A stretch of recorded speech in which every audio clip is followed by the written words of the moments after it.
Developing a habit of paying full attention is one of the keystones of a Charlotte Mason education. We know that. We talk about it a lot. But what does it look like? And is it the same for every student? Today we want to dig a little deeper into the habit of attention and give you some practical ideas for how to cultivate it in your child.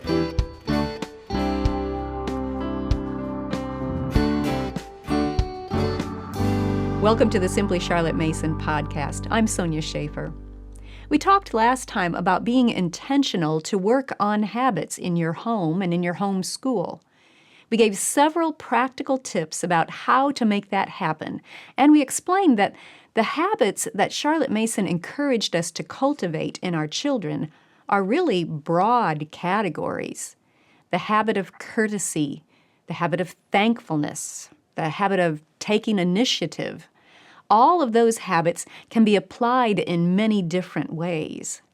Some of our kids may be able to jump right in and generalize a broad habit category, applying it to all areas of life at the same time.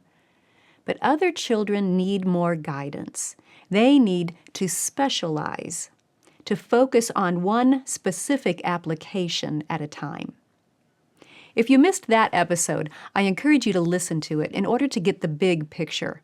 Check the show notes for a link. Now, last time I promised that we would unpack several of the key habits that Charlotte Mason wrote about and look at ways to customize them for each child. Today, we're going to focus on the habit of attention. Let's start by defining the habit, just so we're all on the same page. Charlotte described attention as turning the whole force of the mind to the subject at hand. She also called it the fixed gaze of the mind. We could say that attention is intentionally directing your whole mind toward something and keeping it there as long as needed. If that effort comes easily to your child, you can probably generalize the habit and just encourage him to work on paying full attention to whatever is at hand in all situations, at home, outside the home, with you, with some other teacher, or alone. But for many children, that broad of an application might be overwhelming. So let me give you 3 ways to break it down and approach it incrementally. Level 1. Paying attention with you at home. You might first focus on paying attention at home with you. Now, even that is a broad playing field, so you can break it down further. Perhaps start with paying attention during school lessons with you. Or maybe you need to start with just one particular lesson and then build out from there. You can do that. Then you might expand the at-home application to include instructions and assignments outside of school time, for example, during chores. But always with you right there to help him stay on task. That's the first level of challenge. Now, let me remind you of something you probably know. To begin with, the school lessons or chore assignments need to be short, so your child's efforts will not be overtaxed. Stop before his eyes glaze over. Focus on short tasks and short lessons to help him set up a solid neuron path of pay attention until this is done. Then as that neuron path grows stronger, you can gradually, little by little, increase the length of time until the task is done. In other words, how long you are requiring him to sustain his effort of attention. So at this level, the main things to remember are to keep the effort short and to keep beside him to help him stay focused.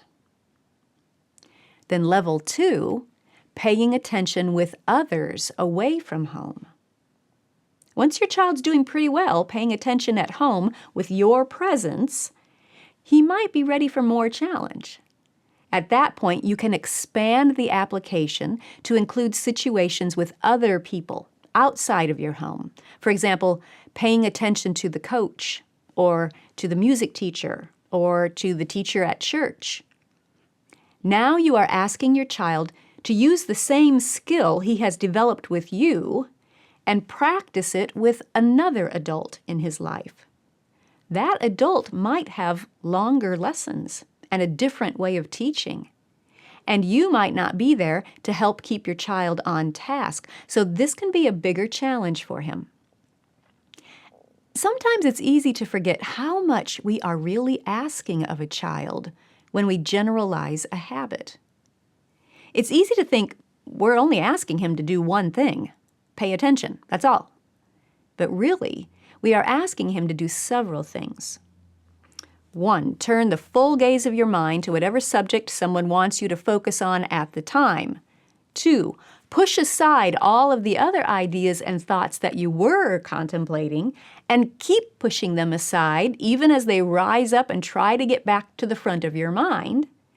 3, evaluate any changes in your environment, including the actions of others in the room, to see if they need to be attended to.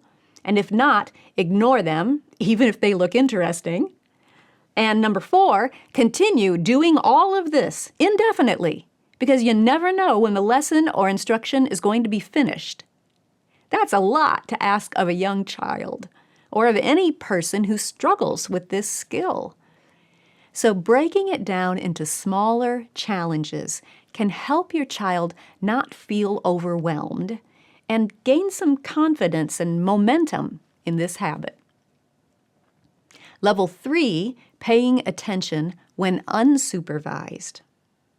That third level of challenge is going to be giving your child an assignment to carry out by himself and expecting him to keep his attention focused on that task when he is alone. This is going to require more effort from him to apply what he has been practicing with help, now in a situation without that help. So he might work on paying attention during piano practice, or when he's doing independent reading assignments for school, or an assigned chore or other tasks such as going to his room, putting on his shoes, and coming back. Once again, you may want to start short with this new level of challenge and gradually increase your expectations. Charlotte Mason said that a habit is not truly a habit until it is done without supervision. This level is the ultimate goal, but not everyone will get to that goal at the same time. Some children will naturally be wired to pay full attention whenever and wherever it is required, but others will find it more of a challenge. So just as we teach the child during school lessons, customizing the curriculum to fit the child, we can do the same with habit training. Remember, the discipline of good habits is 1/3 of your child's education. You know each child with his unique strengths and weaknesses and natural tendencies when it comes to the different habits. Respect that child as a person in this area too. The good news is that everyone can grow in the habit of attention. Just as with any challenge, some persons will find it easier than others, but we can all grow. And that's what we are looking for, growth. Not perfection, growth. It might be encouraging to you to keep a journal as you walk through your habit training.